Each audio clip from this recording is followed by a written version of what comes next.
ಯಾರ ಬಾಯಲ್ಲಿ ಕೇಳು ಗೃಹಲಕ್ಷ್ಮಿ ಗೃಹಲಕ್ಷ್ಮಿ ಗೃಹಲಕ್ಷ್ಮಿ. ಇಲ್ಲಿ ಒಂದಿಷ್ಟು ಜನರಿಗೆ ಹಣ ಜಮೆ ಆಗಿದೆ, ಕೇಳಿಸ್ಕೊಳ್ಳಿ. ಬೆಳ್ಳಂಬೆಳಿಗ್ಗೆಯ ಅಪ್ಡೇಟ್ ತುಂಬ ಜನ ಕೇಳಿದ್ರಿ, ಗೃಹಲಕ್ಷ್ಮಿ ಹಣ ಬಂದಿಲ್ಲ ಸರ್, ಗೃಹಲಕ್ಷ್ಮಿ ಹಣ ಜಮೆ ಆಗ್ತಾ ಇಲ್ಲ ಸರ್, ನಮ್ಗೆ ಹಣ ಜಮೆ ಆಗಿಲ್ಲ ಸರ್ ಅಂತ. ಎಲ್ರಿಗೂ ಹೇಳ್ತೀನಿ ಕೇಳಿ, ಯಾರ್ಯಾರ ಅಕೌಂಟಿಗೆ ಹಣ ಜಮೆ ಆಗ್ತಾ ಇಲ್ಲ, ಯಾರ್ಯಾರ ಅಕೌಂಟಿಗೆ ಹಣ ಜಮೆ ಆಗಿದೆ, ಯಾರ್ಯಾರ ಅಕೌಂಟಿಗೆ ಹಣ ಜಮೆ ಆಗ್ತಾ ಇದೆ ಅನ್ನುವಂಥದ್ದನ್ನು ಪ್ರತಿಯೊಂದನ್ನು ಕೂಡ ಎಕ್ಸ್ಪ್ಲೈನ್ ಮಾಡ್ತೀನಿ. ಯಾರು ಕೂಡ ತಲೆ ಕೆಡಿಸ್ಕೊಳ್ಳುವಂಥ ಅಗತ್ಯತೆ ಇಲ್ಲ.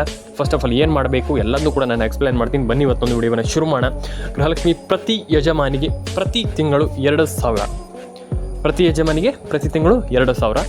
100% ಸರ್ಕಾರ ಇಲ್ಲಿ ಹಣ ಹಾಕುವಂಥ ಎಲ್ಲ ಚಾನ್ಸಸ್ ಕೂಡ ಇದೆ. ತಲೆ ಕೆಡಿಸ್ಕೊಳ್ಳುವಂಥ ಅಗತ್ಯತೆ ಇಲ್ಲ, ಇದನ್ನು ತಿಳ್ಕೊಳ್ಳಿ. ಯಾರೂ ಕೂಡ ತಲೆ ಕೆಡಿಸ್ಕೊಳ್ಳುವಂಥ ಅಗತ್ಯತೆ ಇಲ್ಲ. ಅರ್ಥ ಆಯ್ತಾ ನಿಮಗೆ? ನಿಮ್ಮ ಮೊಬೈಲ್ ನಂಬರನ್ನ ಗೃಹಲಕ್ಷ್ಮಿ ಯೋಜನೆಗೆ ಲಿಂಕ್ ಮಾಡಿ. ಅರ್ಥ ಆಯ್ತಾ ನಿಮಗೆ? ನಿಮ್ಮ ಒಂದು ಮೊಬೈಲ್ ನಂಬರ್ನ ಗೃಹಲಕ್ಷ್ಮಿ ಯೋಜನೆಗೆ ಲಿಂಕ್ ಮಾಡಿ. ನಾನು ನಿಮಗೆ ಒಂದಿಷ್ಟು ಎಕ್ಸ್ಪ್ಲನೇಷನನ್ನು ಕೊಡ್ತಾ ಹೋಗ್ತೀನಿ, ಏನು ಮಾಡಬೇಕು, ಏನು ಕತೆ ಅನ್ನುವಂಥದ್ದನ್ನು ಪ್ರತಿಯೊಂದನ್ನು ಕೂಡ ಎಕ್ಸ್ಪ್ಲೈನ್ ಮಾಡ್ತೀನಿ. ಬನ್ನಿ ಶುರು ಮಾಡೋಣ. ಈಗ ನೀವು ಹಣವನ್ನು ಪಡೆದುಕೊಳ್ಬೇಕು. ಏನು? ಗೃಹಲಕ್ಷ್ಮಿ ಹಣವನ್ನು ಪಡ್ಕೊಳ್ಬೇಕಂತಂದರೆ ಏನು ಬೇಕು? Ration card, Aadhaar card, PAN card update ಇದೆಲ್ಲ ಬೇಕು. ಓಕೆ, ಆದರೆ ನಮ್ಮ ಹತ್ರ ಅದಿಲ್ಲ. ನಾವು ಹಣವನ್ನು ಪಡ್ಕೊಳ್ಳಿಕ್ಕೆ ಸಾಧ್ಯ ಇಲ್ಲ. ನಾವು ಆ ಅಪ್ಡೇಟ್ಗಳನ್ನು ಮಾಡಿಲ್ಲ, ನಾವು ಅಪ್ಡೇಟ್ಗಳನ್ನು ಮಾಡ್ತಾ ಇಲ್ಲ ಅನ್ನುವಂಥದ್ದು ಒಂದಿಷ್ಟು ಜನ ಹೇಳ್ತಾರೆ.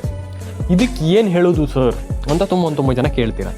ನಾನು ಹೇಳ್ತೀನಿ ಕೇಳಿ, ಏನು ಮಾಡಬೇಕು, ಏನು ಕತೆ ಅನ್ನುವಂಥದ್ದನ್ನು ಎಲ್ಲದನ್ನು ಕೂಡ ಕಂಪ್ಲೀಟ್ಲಿ ಎಕ್ಸ್ಪ್ಲೇನ್ ಮಾಡ್ತೀನಿ.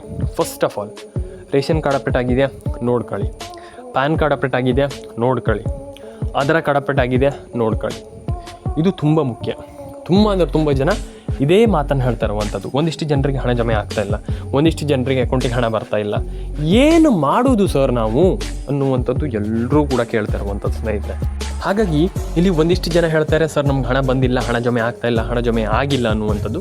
ತಲೆ ಕೆಡಿಸ್ಕೊಳ್ಳುವಂಥ ಅಗತ್ಯತೆ ಇಲ್ಲ. ಪ್ಯಾನ್ ಕಾರ್ಡ್ ಅಪ್ಡೇಟ್ ಆಗಿರ್ಬೋದು, ಆಧಾರ್ ಕಾರ್ಡ್ ಅಪ್ಡೇಟ್ ಆಗಿರ್ಬೋದು, ರೇಷನ್ ಕಾರ್ಡ್ ಅಪ್ಡೇಟ್ ಆಗಿರ್ಬೋದು, ಯಾರೂ ಕೂಡ ತಲೆ ಕೆಡಿಸ್ಕೊಳ್ಳುವಂಥ ಅಗತ್ಯತೆ ಇಲ್ಲ ಅಂತ ಹೇಳಲಿಕ್ಕೆ ಇಷ್ಟಪಡ್ತೇನೆ. ಯಾಕಂತಂದರೆ ತುಂಬ ಜನ ಹೇಳ್ತಾರೆ, ನಮ್ಗೆ ಹಣ ಜಮೆ ಆಗಿಲ್ಲ, ಹಣ ಬಂದಿಲ್ಲ ಅನ್ನುವಂಥದ್ದು. ಯಾರೂ ಕೂಡ ತಲೆ ಕೆಡಿಸ್ಕೊಳ್ಳುವಂಥ ಅಗತ್ಯತೆ ಇಲ್ಲ. ಫಸ್ಟ್ ಆಫ್ ಆಲ್ ಇಲ್ಲಿ ನಾನು ಏನು ಹೇಳಿದೆ ನಿಮಗೆ, ration card, Aadhaar card, PAN card etcetera ಅನ್ನುವಂಥದ್ದು, ಅದನ್ನೆಲ್ಲ ಬಿಟ್ಟು ಇಲ್ಲಿ ಮೊದಲನೇದಾಗಿ ಒಂದಿಷ್ಟು ಅಪ್ಡೇಟ್ಗಳನ್ನು ಮಾಡಬೇಕಾಗ್ತದೆ. ಏನು ಅಪ್ಡೇಟನ್ನು ಮಾಡಬೇಕು, ಯಾವ ಅಪ್ಡೇಟನ್ನು ಸರಿ ಮಾಡಬೇಕು ಅನ್ನುವಂಥದ್ದನ್ನು ಹೇಳ್ತೀನಿ, ಕೇಳಿಸ್ಕೊಳ್ಳಿ. ಇಲ್ಲಿ ಒಂದಿಷ್ಟು ಜನ ಹೇಳ್ತಾರೆ, ಸರ್ ನಮ್ಗೆ ಹಣ ಬಂದಿಲ್ಲ, ಹಣ ಜಮೆ ಆಗ್ತಾ ಇಲ್ಲ, ಪ್ಯಾನ್ ಕಾರ್ಡ್ ಅಪ್ಡೇಟ್ ಆಗಿಲ್ಲ, ಆಧಾರ್ ಕಾರ್ಡ್ ಅಪ್ಡೇಟ್ ಆಗಿಲ್ಲ ಅಂತ. ತಲೆ ಕೆಡಿಸ್ಕೊಳ್ಳುವಂಥ ಅಗತ್ಯತೆ ಇಲ್ಲ. ಒಂದು ವಿಚಾರ ಏನು, ತಲೆ ಕೆಡಿಸ್ಕೊಳ್ಳುವಂಥ ಅಗತ್ಯತೆ ಇಲ್ಲ. ಎರಡನೇ ವಿಚಾರ, ನೀವು ರೇಷನ್ ಕಾರ್ಡ್ ಅಪ್ಡೇಟನ್ನು ಮ್ಯಾಂಡೇಟ್ರಿಯಾಗಿ ಮಾಡಲೇಬೇಕಾಗ್ತದೆ. ಒಂದು ವಿಚಾರ, ಯಾಕಂತಂದರೆ ರೇಷನ್ ಕಾರ್ಡ್ ಅಪ್ಡೇಟಿಂದನೇ ನಿಮ್ಗೆ ಗೃಹಲಕ್ಷ್ಮಿ ಹಣ ಬರ್ತಾ ಇರುವಂಥದ್ದು ನಾನು ನಿಮ್ಗೆ ಹೇಳಿದ್ದೀನಿ ಅಂತ ನಾನು ಅಂದ್ಕೊಂಡಿದ್ದೀನಿ. ಆಲ್ರೆಡಿ ಹೇಳಿದ್ದೀನಿ ನಾನು, ರೇಷನ್ ಕಾರ್ಡ್ ಅಪ್ಡೇಟ್ ಆಗದೇ ನಿಮ್ಮ ಅಕೌಂಟಿಗೆ ಹಣ ಜಮೆ ಆಗಲಿಕ್ಕೆ ಸಾಧ್ಯವೇ ಇಲ್ಲ. ಏನು ಹೇಳಿದೆ ಹೇಳಿ? ರೇಷನ್ ಕಾರ್ಡ್ ಅಪ್ಡೇಟ್ ಆಗದೇ ನಿಮ್ಮ ಅಕೌಂಟಿಗೆ ಗೃಹಲಕ್ಷ್ಮಿ ಯೋಜನೆ ಹಣ ಜಮೆನೇ ಆಗಲ್ಲ. ತಿಳ್ಕೊಂಡ್ಬಿಡಿ. ಯಾಕಂತಂದರೆ ರೇಷನ್ ಕಾರ್ಡ್ ಅಪ್ಡೇಟನ್ನು ಆಗಿಲ್ಲ, ರೇಷನ್ ಕಾರ್ಡ್ ಅಪ್ಡೇಟ್ ಆಗ್ತಾ ಇಲ್ಲ, ರೇಷನ್ ಕಾರ್ಡ್ ಅಪ್ಡೇಟ್ ಮಾಡ್ತಾ ಇಲ್ಲ ಅಂತಂದರೆ ಏನೂ ಮಾಡಲಿಕ್ಕೆ ಸಾಧ್ಯ ಇಲ್ಲ. ಲಿಟ್ರಲಿ ಏನೂ ಮಾಡಲಿಕ್ಕೆ ಸಾಧ್ಯ ಇಲ್ಲ. ಯಾಕಂತಂದರೆ ಇಲ್ಲಿ ಸರ್ಕಾರ ಏನು ಹಣವನ್ನು ಸ್ಪೆಂಡ್ ಮಾಡ್ತಾ ಇದೆ ಗೃಹಲಕ್ಷ್ಮಿ ಯೋಜನೆ ಮೇಲೆ, ಗೃಹಲಕ್ಷ್ಮಿ ಹಣದ ಗೃಹಲಕ್ಷ್ಮಿ ಹಣವನ್ನು ಪಡ್ಕೊಳ್ಳಿಕ್ಕೆ ಏನು ಸರ್ಕಾರ ಹಣವನ್ನು ಕೊಡ್ತಾ ಇದೆ, ಹಣವನ್ನು ನೀಡ್ತಾ ಇದೆ. ಇಲ್ಲಿ ತುಂಬ ಜನ ಏನು ಹೇಳ್ತಾರೆ ಅಂತಂದ್ರೆ, ಸರ್ ನಮ್ಗೆ ಹಣ ಜಮೆ ಆಗಲ್ಲ ಸರ್, ನಮ್ಗೆ ಹಣ ಬರಲ್ಲ ಸರ್, ಈ ರೀತಿ ಥಿಂಕನ್ನು ಮಾಡ್ತಾರೆ. ನಾನು ಅದೇ ಹೇಳುವಂಥದ್ದು, ಯಾರೂ ಕೂಡ ತಲೆ ಕೆಡಿಸ್ಕೊಳ್ಳಿಕ್ಕೆ ಹೋಗಬೇಡಿ. ರೇಷನ್ ಕಾರ್ಡ್ ಅಪ್ಡೇಟನ್ನು ಮಾಡಿ, ಪ್ಯಾನ್ ಕಾರ್ಡ್ ಅಪ್ಡೇಟನ್ನು ಮಾಡ್ಕೊಳ್ಳಿ, ಆಧಾರ್ ಕಾರ್ಡ್ ಅಪ್ಡೇಟನ್ನು ಮಾಡಿ, ತಲೆ ಕೆಡಿಸ್ಕೊಳ್ಳಿಕ್ಕೆ ಹೋಗಬೇಡಿ. ಇಷ್ಟೇ ಹೇಳುವಂಥದ್ದು, ತಲೆ ಕೆಡಿಸ್ಕೊಳ್ಳಿಕ್ಕೆ ಹೋಗಬೇಡಿ. ನಿಮ್ಮ ಮನಸ್ಸಿಗೆ ಏನಿದೆ ತಿಳಿಸ್ಕೊಡಿ. Aadhaar card, ration card, PAN card ಈ ರೀತಿ ಅಪ್ಡೇಟ್ಗಳನ್ನು ಮಾಡಿ ಅಷ್ಟೇ. ತಲೆ ಕೆಡಿಸ್ಕೊಳ್ಳಿಕ್ಕೆ ಹೋಗ್ಬೇಡಿ. ನಮ್ಗೆ ಹಣ ಜಮೆ ಆಗಿಲ್ಲ, ನಮ್ಗೆ ಹಣನೇ ಬಂದಿಲ್ಲ ಅನ್ನುವಂಥದ್ದೆಲ್ಲ ಬೇಡ. ಆ್ಯಂಡ್ 100% ಎಲ್ಲರ ಅಕೌಂಟಿಗೆ ಹಣ ಜಮೆ ಆಗುತ್ತೆ. ಆ್ಯಂಡ್ ಯಾರೂ ಕೂಡ ಸರ್ ನಮ್ಗೆ ಹಣನೇ ಬಂದಿಲ್ಲ ಸರ್, ನಮ್ಗೆ ಹಣ ಜಮೆ ಆಗೋದೇ ಇಲ್ಲ ಸರ್ ಅಂತ ಈ ರೀತಿ ಯೋಚನೆ ಮಾಡೋದನ್ನು ಬಿಟ್ಟು, ನಾನು ಏನು ಮಾಡಬೇಕು, ನಾನು ಹೆಂಗೆ ಹಣವನ್ನು ಪಡೆದುಕೊಳ್ಬೇಕು ಅನ್ನುವಂಥದ್ರ ಬಗ್ಗೆ ಯೋಚನೆ ಮಾಡಿದ್ರೆ 100% ಈಗ ಏನು ಗೊತ್ತಾ ಸ್ನೇಹಿತರೆ, ಹಣ ಜಮೆ ಆಗಿಲ್ಲ, 2,000 ಬಂದಿಲ್ಲ, 2,000 ಬರ್ತಾ ಇಲ್ಲ, 2,000 ಹಣ ಬರೋದೇ ಇಲ್ಲ ಅಂತ ನಾವು ಅಂದ್ಕೊಂಡಿದ್ದೀವಿ.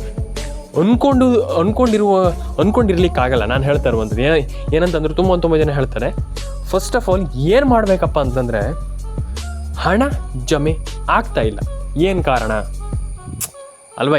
ಏನು ಕಾರಣ? ಈಗ ಹಣ ಜಮೆ ಆಗ್ತಾ ಇಲ್ಲ, ಏನು ಕಾರಣ? ಇದನ್ನು ಫಸ್ಟ್ ನಾವು ಹುಡುಕಬೇಕಾಗ್ತದೆ. ಇಲ್ಲ ಅಂತಂದರೆ ಹಣ ಜಮೆ ಆಗಲ್ಲ. ಅರ್ಥ ಆಯ್ತಾ ನಿಮಗೆ? ಇದನ್ನು ಫಸ್ಟ್ ಹುಡುಕಬೇಕಾಗ್ತದೆ.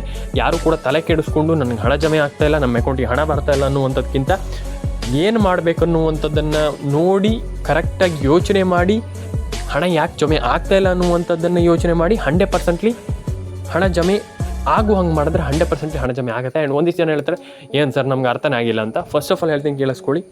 ಹಣ ಪಡ್ಕೊಳ್ಬೇಕು ಅಂತಂದರೆ ರೇಷನ್ ಕಾರ್ಡ್ ಅಪ್ಡೇಟನ್ನು ಮಾಡಬೇಕು, ಪ್ಯಾನ್ ಕಾರ್ಡ್ ಅಪ್ಡೇಟನ್ನು ಮಾಡಬೇಕು. 100% ಅದನ್ನ ಮಾಡ್ತೀನಂತ ನಾನು ಅಂದ್ಕೊಂಡಿದ್ದೀನಿ, ಮಾಡಿ ಅಷ್ಟೇ. ತಲೆ ಕೆಡಿಸ್ಕೊಳ್ಳಿಕ್ಕೆ ಹೋಗ್ಬೇಡಿ. ಸರ್ ನಮ್ಗೆ ಹಣ ಬಂದಿಲ್ಲ, ಹಣ ಜಮೆ ಆಗ್ತಾಯಿಲ್ಲ, ನಯ ಪೈಸೆ ಕೂಡ ಬಂದಿಲ್ಲ ಅನ್ನುವಂಥದ್ದಕ್ಕಿಂತ ನಾನು ಹೇಗೆ ಹಣವನ್ನು ಪಡೆದುಕೊಳ್ಬಹುದು ಅನ್ನುವಂಥದ್ದನ್ನು ಯೋಚನೆ ಮಾಡಿದಾಗ ಎಲ್ಲರ ಅಕೌಂಟಿಗೆ ಹಣ ಜಮೆ ಆಗುತ್ತೆ. ಅರ್ಥ ಆಯ್ತಾ ನಿಮಗೆ? ಈಗ ನಿಮ್ಗೆ ಎಲ್ಲರ ಅಕೌಂಟಿಗೆ ಬಿಟ್ಟುಬಿಡಿ, ನಿಮ್ಮ ಅಕೌಂಟಿಗೆ ನೀವು ಒಬ್ಬರಿಗೆ ನಾನು ಹೇಳ್ತಾ ಇರುವಂಥದ್ದು ಅಂದ್ರೆ ಈಗ ನಿಮ್ಮೆಲ್ಲರಿಗೂ ಸೇರಿ ನೀವು ಹಣವನ್ನು ಪಡ್ಕೊಳ್ಬೇಕಂತಂದರೆ ನಿಮ್ಮ ಅಕೌಂಟಿಗೆ ಹೆಂಗೆ ಬರಬೇಕು ಅನ್ನುವಂಥದ್ದನ್ನು ಯೋಚನೆ ಮಾಡಿ. ನಾನು ಏನು ತಪ್ಪು ಮಾಡಿರಬಹುದು ಅನ್ನುವಂಥದ್ದನ್ನು ಯೋಚನೆ ಮಾಡಿ 100% ಪ್ರತಿಯೊಬ್ಬರ ಅಕೌಂಟಿಗೂ ಹಣ ಜಮೆ ಆಗುತ್ತೆ ಅಂತ ಹೇಳಲಿಕ್ಕೆ ನಾನು ಇಷ್ಟಪಡ್ತೇನೆ. ಕಮೆಂಟ್ ಬಾಕ್ಸಲ್ಲಿ ಬಂದುಬಿಟ್ಟು ಕಮೆಂಟ್ ಮಾಡಿ, ಲೈಕ್ ಮಾಡಿಲ್ಲ ಅಂದರೆ ಲೈಕ್ ಮಾಡಿ, ಶೇರ್ ಮಾಡಿಲ್ಲ ಅಂದರೆ ಶೇರ್ ಮಾಡ್ಕೊಳ್ಳಿ. ಎಸ್, ಎಲ್ರಿಗೂ ಒಳ್ಳೇದಾಗಲಿ ಅಂತ ಹೇಳ್ತಾ ಸಿಗೋಣ ನೆಕ್ಸ್ಟ್ ವಿಡಿಯೋದಲ್ಲಿ. ಕಮೆಂಟ್ ಬಾಕ್ಸಲ್ಲಿ ಬಂದುಬಿಟ್ಟು ಕಮೆಂಟ್ ಮಾಡಿ ಸ್ನೇಹಿತರೆ. ಸಬ್ಸ್ಕ್ರೈಬ್ ಮಾಡಿಲ್ಲ ಅಂದರೆ ದಯವಿಟ್ಟು ಮಾಡಿ ಸ್ನೇಹಿತರೆ.